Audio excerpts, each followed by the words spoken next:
Assalamualaikum warahmatullahi wabarakatuh.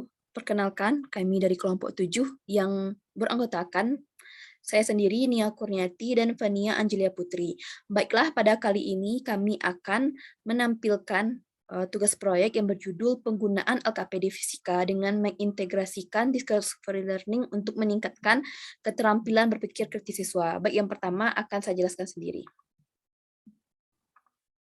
Yang pertama, identifikasi masalah. Yang pertama, proses pembelajaran yang berlangsung masih berpusat pada guru. Yang kedua, masih kurang aktifnya siswa dalam proses pembelajaran, sehingga keterampilan berpikir kritis siswa masih rendah. Yang ketiga, masih kurangnya penunjang proses pembelajaran fisika di suatu kelas. Lalu solusi yang kami tawarkan, yang pertama yaitu siswa membutuhkan bahan ajar yang dapat membantu siswa dalam menemukan pengetahuan pada saat proses pembelajaran berlangsung, sehingga siswa dapat berperan meningkatkan keterampilan berpikir kritisnya dalam proses pembelajaran.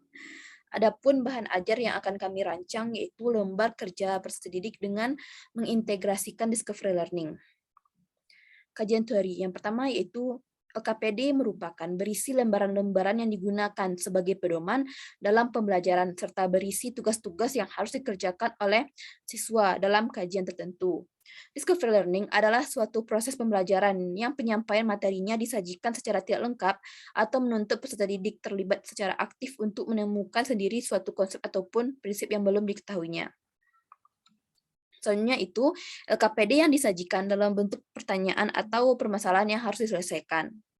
Nah, di dalam discovery learning ini LKPD tidak disajikan dalam bentuk akhir, tetapi peserta didik dituntut untuk melakukan berbagai kegiatan, menghimpun sejumlah informasi, membandingkan, mengkategorikan, menganalisis, mengintegrasikan, mengorganisasikan bahan serta membuat kesimpulan sendiri terhadap materi yang dipelajari. Baiklah, untuk selanjutnya akan saya serahkan kepada Fania. Baik, saya akan melanjutkan yaitu pada pembahasan.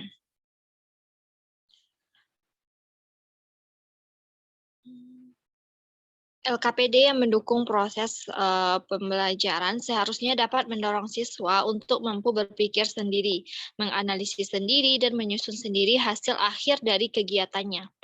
Lalu LKPD yang mengintegrasikan model pembelajaran discovery learning merupakan LKPD yang dapat membantu menggiring siswa dalam melakukan penemuan tersebut.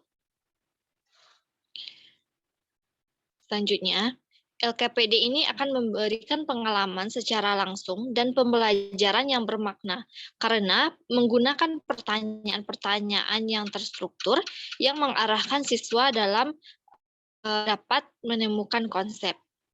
Model discovery learning dapat mengembangkan cara berpikir kritis dan cara belajar siswa yang aktif dengan menemukan, menyelidiki sendiri, baik itu konsep maupun prinsip yang mengakibatkan hasil yang diperoleh akan tahan lama. Selanjutnya, menurut Redana, LKPD berorientasi discovery learning akan memberikan pengalaman secara langsung dan pembelajaran yang bermakna karena menggunakan pertanyaan-pertanyaan terstruktur yang mengarahkan peserta didik sampai dapat menemukan konsep. Lalu menurut Edi Pristiono, dalam penelitiannya bahwa model pembelajaran yang baik harus memberikan peserta didik untuk terlibat aktif dalam proses pembelajaran. Salah satunya yaitu melalui model pembelajaran discovery learning. Nah, selanjutnya, penggunaan bahan ajar seperti lembar kerja peserta didik atau LKPD dengan mengintegrasikan model discovery learning menjadi solusi alternatif sebagai penunjang proses pembelajaran untuk meningkatkan kemampuan berpikir tingkat tinggi.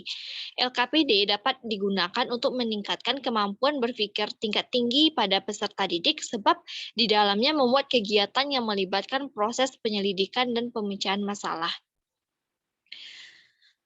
Nah, selanjutnya yaitu kesimpulan.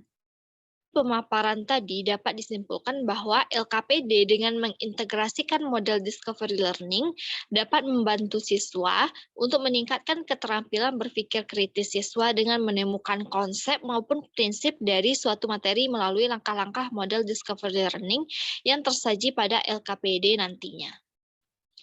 Sekian dari saya kembalikan kepada moderator. Baik, terima kasih kepada Fania atas penyampaian materinya.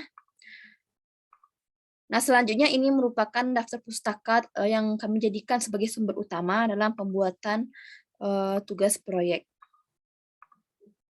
Baiklah, demikian presentasi dari kami. Jika ada kesalahan, kami mohon maaf.